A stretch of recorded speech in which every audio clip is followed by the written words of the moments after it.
নমস্কার, হাই নিউজের সকল দর্শককে স্বাগত। আমি শ্রীপর্ণা রয়েছে আপনাদের সঙ্গে। আজ মঙ্গলবার, পাড়ার জঙ্গল সাফ করবার দিন। না, সহজ পাঠ মোটেই অত সহজ নয়। দিনহাটা পৌর এলাকায় জঙ্গল, থুরি, স্তূপীকৃত আবর্জনা এই মঙ্গলবারই সাফ হলো বটে। তবে তা এমনি কেবল পৌরসভার সদিচ্ছায় হওয়ার ছিল না। হলে তো গত 2-2.5 মাস ধরে ময়লার এমন পাহাড় জমবারই কথা নয়, তাও আবার মহকুমা হাসপাতালের বাইরে বিভাগের সামনে। তাহলে হঠাৎ সুবুদ্ধি উদয়ের রহস্য কি? কিছুই না, ঠেলার নাম বাবাজি। তো সেই ঠেলাটা দিলেন কে আবার? স্বয়ং মুখ্যমন্ত্রী।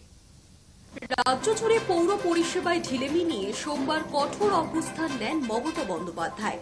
দেন কড়া বার্তা। তার 24 ঘন্টা কাটতে না কাটতেই মহকুমা হাসপাতালের সামনে থেকে সমস্ত আবর্জনা সরিয়ে দিল দিনহাটা পৌরসভা। শুধু কি তাই, সাফসুত্র হওয়ার পর এলাকা ঘুরে দেখতে ছুটে এলেন পৌরসভার ভাইস চেয়ারম্যান সাবির সাহা চৌধুরী। এলেন পৌরসভার অন্যান্য প্রতিনিধি এবং দিনহাটা মহকুমা হাসপাতালের পদস্থ আধিকারিকেরা। দিনহাটা মহকুমা হাসপাতালের সুপার রঞ্জিত মণ্ডল জানিয়েছেন, মাস দুয়েকের বেশি সময় ধরে হাসপাতালের বাইরের বিভাগের সামনে নোংরা জমেছিল। পৌর কর্তৃপক্ষ উদ্যোগী হয়ে পরিষ্কার করায় খুবই ভালো হলো। ডাম্পিং গ্রাউন্ড চালু করেছেন এবং হসপিটালের ময়লা পরিষ্কার নিয়মিতভাবে করবেন। এখনই যুদ্ধকালীন তৎপরতায় তারা কাজ করছেন। দিনহাটা মিউনিসিপ্যালিটির চেয়ারম্যান সহ সমস্ত কর্মীদের আমার আন্তরিক ধন্যবাদ জানাই। যা হলো তা তো ভালোই হলো নিঃসন্দেহে, কিন্তু এখন প্রশ্ন হলো, রাজ্যের প্রশাসনিক প্রধান কড়া নির্দেশ না দিলে কি ঘুম ভাঙতে নেই? কিছুদিন আগেও তো দিনহাটা পৌরসভার অজুহাত ছিল ডাম্পিং গ্রাউন্ড না থাকার ফলে ময়লা পরিষ্কার করা সম্ভব নয়। অগত্যা হাসপাতালে আসা রোগী ও তার পরিবারের লোকজন নাকে রুমাল চেপেই যাতায়াত করতে বাধ্য হচ্ছিল। সেই পরিস্থিতি থেকে রেহাই মিলল আপাতত, কিন্তু বড় কৌতূহলের বিষয় হলো, এখনই হঠাৎ সেই ডাম্পিং গ্রাউন্ডটা কোথায় এবং কোন জাদুতে খুঁজে পেয়ে গেল দিনহাটা পৌরসভা? আশ্চর্যের ব্যাপার নয়? Hi News Network. মুখ্যমন্ত্রীর নির্দেশের পরদিনই রাজ্য জুড়ে বিভিন্ন থানার পুলিশ সহ পৌরসভার আধিকারিকেরা তৎপর। সল্টলেকে ফুটপাত জবরদখল মুক্ত করতে যৌথ অভিযান পুলিশ এবং পৌরসভার আধিকারিকদের। সকাল থেকে বিধাননগরের একাধিক অঞ্চল এবং সল্টলেক সেক্টর 5 এলাকায় ফুটপাতে দোকানপাট তুলে দেওয়া হচ্ছে পুলিশের তরফে।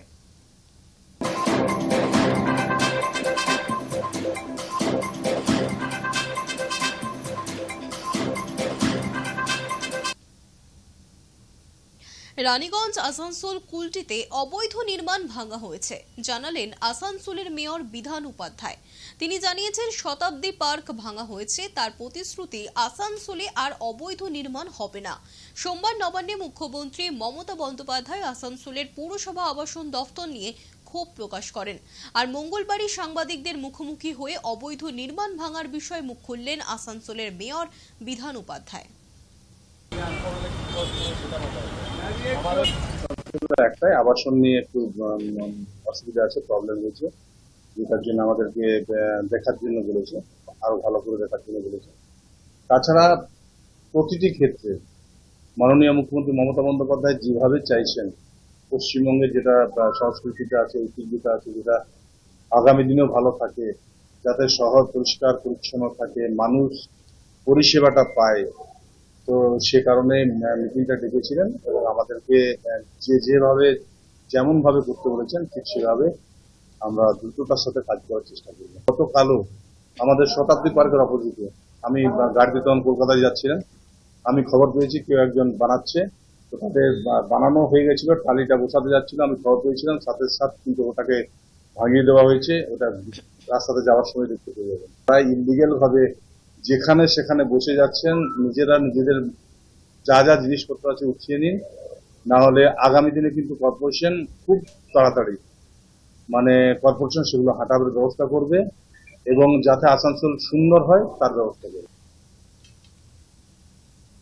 বিদ্যাপতি সেতু মেরামতির তৎপরতা শুরু হয়েছে। মঙ্গলবার সকালে সেতু পরিদর্শনে আসেন কেএমডিএ এবং কেএমসির আধিকারিকেরা। সঙ্গে ছিলেন স্থানীয় কাউন্সিলর মোনালিসা বন্দ্যোপাধ্যায়। এই সেতুর নিচে রয়েছে প্রচুর দোকান। সেতু পরিদর্শনে আসা সরকারি আধিকারিকদের কাছে ব্যবসায়ীরা আবেদন জানিয়েছেন, মেরামতির কাজ পুজোর পর শুরু করলে তাদের ভালো হয়। গুলো মেনলি রিপেয়ারিং করবে, সেগুলো করতে গিয়ে যতগুলো দোকান এফেক্টেড হবে সেসব ব্যাপার নিয়ে আমাদের আলোচনা হয়েছে। এবং আজকে কেএমডি এর তরফ থেকে এবং কেএমসির তরফ থেকে উভয় তরফ থেকেই এসেছিলেন সবাই। এবং কেএমডি যেটা সার্ভে করতে চাইছে সেটা হচ্ছে একটা পিলার করতে গিয়ে কতটা অ্যারাউন্ডিং জায়গা লাগবে এবং কতগুলো দোকানে এফেক্ট হবে, এইসব সব রিপোর্ট নিয়ে মেয়রের কাছে জমা দেবেন এবং ওখান থেকে আমাদের কিভাবে শিফটিং করে ওনারা কাজ করতে পারবেন এগুলো নিয়ে পরে আবার আলোচনা হবে। টাকার বিনিময়ে চাকরি বিক্রির অভিযোগ এক স্কুল শিক্ষকের বিরুদ্ধে। সারা পশ্চিমবঙ্গেই যখন চাকরির দাবিতে হাজার হাজার ছেলে মেয়ে রাস্তায় নেমে আন্দোলন করছে, সেখানে এক ব্যতিক্রম চিত্র ধরা পড়ল নদিয়ার কৃষ্ণগঞ্জ এলাকার অন্তর্গত ভীমপুরে। নাম ঠিকানা দিলেই উঠে যাচ্ছে বিভিন্ন সরকারি দপ্তরের উত্তীর্ণ চাকরি প্রার্থীদের তালিকায় ওয়েবসাইটে নাম। এমনই গুরুতর অভিযোগ তোলা হলো এক স্কুল শিক্ষকের বিরুদ্ধে। নদিয়ার ভীমপুর গ্রাম পঞ্চায়েতের বাসিন্দা পরিমল কুণ্ডু পেশায় একজন প্রাইমারি স্কুলের শিক্ষক। যদিও অভিযোগ এছাড়া তার আরও একটি পরিচয় রয়েছে, তা হলো টাকার বিনিময়ে চাকরি বিক্রি। অভিযোগকারীদের দাবি, কর্মসূত্রে দীর্ঘদিন তিনি মালদায় ছিলেন। সেখানে থাকাকালীনই প্রচুর ছেলে মেয়েকে অর্থের বিনিময়ে সরকারের বিভিন্ন দপ্তরে চাকরি পাইয়ে দিয়েছেন। এমনকি চাকরি করতে অনিচ্ছুক হলেও তার নাম সরকারি ওয়েবসাইটে তুলে দিয়ে দাবি করেছেন লক্ষাধিক টাকার। টাকা দিতে অস্বীকার করলে প্রাণনাশের হুমকিও দিয়েছেন তিনি। আর এই অভিযোগে মালদার স্থানীয় থানায় অভিযোগ দায়ের করেছেন এক ব্যক্তি। অভিযোগ সামনে আসতেই গত সপ্তাহ থেকে ঘর ছাড়া পরিমল কুণ্ডু। ঘটনা তদন্তে নেমেছে নদিয়ার ভীমপুর থানার পুলিশ প্রশাসন। নদিয়ার ভীমপুর গ্রাম পঞ্চায়েতের উপপ্রধান বাপ্পাদিত্য বিশ্বাস কি বলছেন এই প্রসঙ্গে শোনাবো। পরিমল কুণ্ডু আমাদের ভীমপুরের পঞ্চায়েতের পাশে বাসিন্দা, শিক্ষকতা করেন দীর্ঘদিন ধরে। তো আমরা শুনছিলাম খবরে বা মিডিয়ার মাধ্যমে যে ও অ্যাপ্লাই করেনি বা চাকরির ইন্টারভিউ দেয়নি, কিন্তু নামটা উঠে গেছে। সেই ব্যক্তি আবার ওর নামে এফআইআর করেছে যে আমার কাছে চাকরি দেওয়ার নাম করে চাকরি দিয়েছে, আবার টাকা চাচ্ছে, তার জন্য আবার ওর নামে এফআইআর করেছে। সে বলছে যে অবৈধভাবে চাকরি রিক্রুটমেন্ট হয়েছে। ওইটা এই হচ্ছে পরিমল কুণ্ডুর বিরুদ্ধে। সেটা খুব খারাপ, মানে আমাদের যে সমাজ খারাপের দিকে চলে যাচ্ছে। কারণ যারা পরীক্ষা দিয়েছে বা লিস্টে নাম আছে তাদের তো আগে প্রায়োরিটি পাওয়া উচিত ছিল, কিন্তু না পেয়ে আমাদের ওইটাই দেখা উচিত, পুরোটাই দুর্নীতি পরায়ণগ্রস্ত হয়ে পড়েছে। ট্রেনে সংরক্ষিত কামরায় দুষ্কৃতীদের তাণ্ডব। ট্রেনে উঠে জোর করে সিটে বসার চেষ্টা, অন্যান্য যাত্রীরা আপত্তি করলে কথা কাটাকাটি, মারধরের অভিযোগ। সোমবার রাতে 1310 ডাউন দুন এক্সপ্রেস যখন বিহার রাজ্যের উপর দিয়ে আসছিল, তখন S9 সংরক্ষিত কামরায় দুই অজ্ঞাত পরিচয় ব্যক্তি উঠে পড়েন। সংরক্ষিত সিট না থাকার পরও জোর করে সিটে বসার চেষ্টা করেন বলে অভিযোগ। আর সেই সময় কামরায় উপস্থিত অন্যান্য যাত্রীরা আপত্তি করলে তাদের সঙ্গে কথা কাটাকাটি শুরু হয়।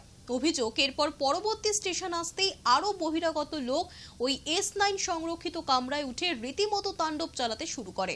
মারধর করা হয় একাধিক যাত্রীদের। যাত্রী নিরাপত্তা নিয়ে উঠছে প্রশ্ন, যদিও এই ভিডিওর সত্যতা যাচাই করেনি হাই নিউজ। 3010 ডাউন দুন এক্সপ্রেসে সফর করছিলাম ঋষিকেশ থেকে হাওড়া।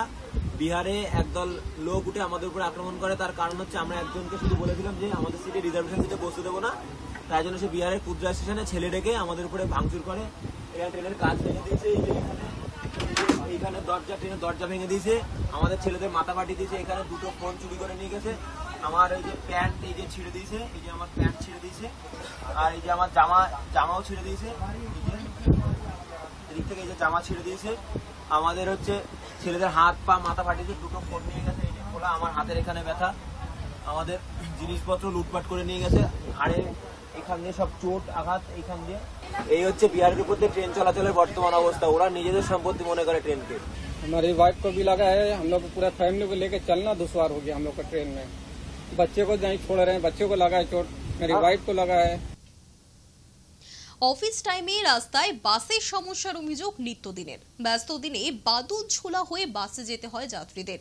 এতে বিপদের আশঙ্কাও থাকে অনেক। আর এই পরিস্থিতিতে মহিলা যাত্রীদের সুরক্ষার কথা মাথায় রেখে লেডিস স্পেশাল বাস চালু করল রাজ্য পরিবহন দফতর। হাওড়া বালিগঞ্জ রুটে লেডিস স্পেশাল বাস চালু হলো মঙ্গলবার থেকে। মহিলাদের জন্য স্পেশাল বাসের ব্যবস্থাপনায় খুশি বাস যাত্রীরা। প্রথম দিনই যাত্রীর সংখ্যা ছিল চোখে পড়ার মতো। বাসের উদ্বোধন করেছেন রাজ্যের পরিবহন মন্ত্রী স্নেহাশিস চক্রবর্তী। তিনি জানিয়েছেন, এই রুটটি সফল হলে আগামী দিনে আরও 2টি শীতাতপ নিয়ন্ত্রিত বাস নামানো হবে। আমরা এই বাসটি মহিলাদের জন্য লেডি স্পেশাল বাস হিসেবে আমরা এটা চালু করছি পরীক্ষামূলকভাবে হাওড়া স্টেশন থেকে বালিগঞ্জ পর্যন্ত। এবং এটি park street, Elgin road, Hazra, Rashbehari হয়ে বালিগঞ্জে পৌঁছবে। প্রতিদিন সকাল 9:30 এখান থেকে যাত্রা শুরু করবে এবং বিকেলবেলা যখন অফিস ছুটি হবে আবার বালিগঞ্জ থেকে 5:30টার সময় এই বাসটি ওই নির্দিষ্ট রুট হয়ে হাওড়া স্টেশনে পৌঁছবে। এটা মূলত মহিলাদের জন্য। এর কন্ডাক্টর মহিলা, যদিও ড্রাইভার পুরুষ, কিন্তু কন্ডাক্টর মহিলা, এবং মহিলাদের জন্য স্পেশালি এই বাসটি আমরা চালু করলাম। এরপরে যদি যাত্রীর সংখ্যা বাড়ে তাহলে আমরা আবার বাসের সংখ্যা বাড়াবো। এখন পর্যন্ত এইটুকুই পরিকল্পনা আছে। সিএনজি বাস পরিষেবা এবার চালু হলো কোচবিহারেও। সোমবার কোচবিহারের এনবিএসটিসি বাস টার্মিনাসে এক অনুষ্ঠানের মধ্য দিয়ে 2টি বাস পরিষেবার উদ্বোধন করলেন উত্তরবঙ্গ রাষ্ট্রীয় পরিবহন নিগমের চেয়ারম্যান পার্থ প্রতিম রায়। এই বাস দুটি কোচবিহার টার্মিনাস থেকে শিলিগুড়ি রুটে যাতায়াত করবে। এনবিএসটিসি রাজ্য পরিবহন দফতর থেকে সিএনজি বাস কেনার জন্য 2টি ধাপে প্রায় 13 কোটিরও বেশি টাকা পাওয়া গিয়েছে। আর সেই টাকায় মোট 30টি সিএনজি বাস কেনা হয়েছে বলে জানিয়েছেন পার্থ প্রতিম রায়। তার মধ্যে কিছুদিন আগে 2টি বাস কোচবিহারে এসেছে। বাকি বাসগুলি তৈরির কাজ চলছে কলকাতায়। আগামী 4 মাসের মধ্যেই কয়েক ভাগে বাসগুলো কোচবিহারে আসবে বলে জানিয়েছেন পার্থ প্রতিম রায়। পাশাপাশি এই বাসগুলি পরিবেশ বান্ধব, এতে সাশ্রয়ও হবে অনেক বেশি। আসলে সিএনজি বাস পরিষেবা উত্তরবঙ্গে গণপরিবহনের ক্ষেত্রে আমরাই প্রথম চালু করলাম। এই উত্তরবঙ্গ রাষ্ট্রীয় পরিবহন নিগমের পালকেটার নতুন একটা সংযোজন। এই বাসগুলো ডিজেল পরিচালিত বাসের সঙ্গে একটাই পার্থক্য, সেটা হলো লেস পলিউটেড, পরিবেশ বান্ধব এবং আমাদের ক্ষেত্রে অনেক সাশ্রয়। এ কারণেই সাশ্রয় যে আমরা একটা হিসেব করে দেখেছি যে ডিজেল চালিত একটি গাড়ি চালাতে আমাদের মাসে পার কিলোমিটার খরচ হয় 22 টাকা 16 পয়সার মতো। সেখানে এটা চালালে খরচ হবে 16 টাকা করে। এবং পরবর্তী পর্যায়ে গ্যাসের পাইপলাইন যখন গোটা কোচবিহার জেলায় বসে যাবে, তখন আমরা সরাসরি যখন পাইপলাইন থেকে আমরা গ্যাসটা পাবো, সে সময় আরও খরচ 10 টাকা করে কমে যাবে। সুতরাং এটা আমাদের ক্ষেত্রে ভীষণ ইকোনমিক। অষ্টদশ লোকসভা নির্বাচন মিটে যাওয়ার পর এখনো ভোট পরবর্তী হিংসায় থমথমে মিনাখার বামনপুকুর এলাকা। ঘরছাড়া বেশ কয়েকটি বিজেপি পরিবার। মঙ্গলবার সেই সমস্ত বিজেপি কর্মীদের ঘরে ফেরাতে মিনাখা থানায় এলেন কলকাতা হাইকোর্টের আইনজীবী তথা বিজেপি নেত্রী প্রিয়াঙ্কা টিবরেওয়াল। পুলিশের সঙ্গে তিনি দীর্ঘ সময় আলোচনা করেছেন। পরে মিনাখা থানার তরফে আইনজীবীকে আশ্বস্ত করা হয়, ঘরছাড়া বিজেপি কর্মীদের ঘরে ফিরিয়ে আনা হবে। এলাকায় কোনো অশান্তি থাকবে না, মোতায়েন করা হবে কেন্দ্রীয় বাহিনী। টিএমসির কোনো একটা ছেলে বাইক থেকে মদ খেয়ে পড়ে গেছে আর এসে এখানে এফআইআর করে দিয়েছে যে 12 জন আমাকে মেরেছে। এবার এই 12 জন বাড়ি ছাড়া হয়ে গেল কেন? কি এখানে তো বিজেপি যদি কোনো কমপ্লেন দিতে চায় তার কোনো এফআইআর হয় না, কিন্তু একজন বাড়িতে মানে তার কিছু হলেও বিজেপির নামে কমপ্লেন হয়ে যায়। ভাই পুলিশ না করলে কি হবে? আমি যোগাযোগ করে নিব। পুলিশ আমার সঙ্গে কোনো যোগাযোগ করেনি। হ্যাঁ, কিন্তু যখন আমি ফোন করেছি তখন ওরা আমাকে বলছে যে আমরা অ্যাসিওর করছি কেউ বাড়ির বাইরে থাকবে না, আপনি নিয়ে আসুন। নিউজ টুডে এখনকার মতো এই পর্যন্তই। দেখতে থাকুন হাই নিউজ, নির্ভীক নিরপেক্ষ।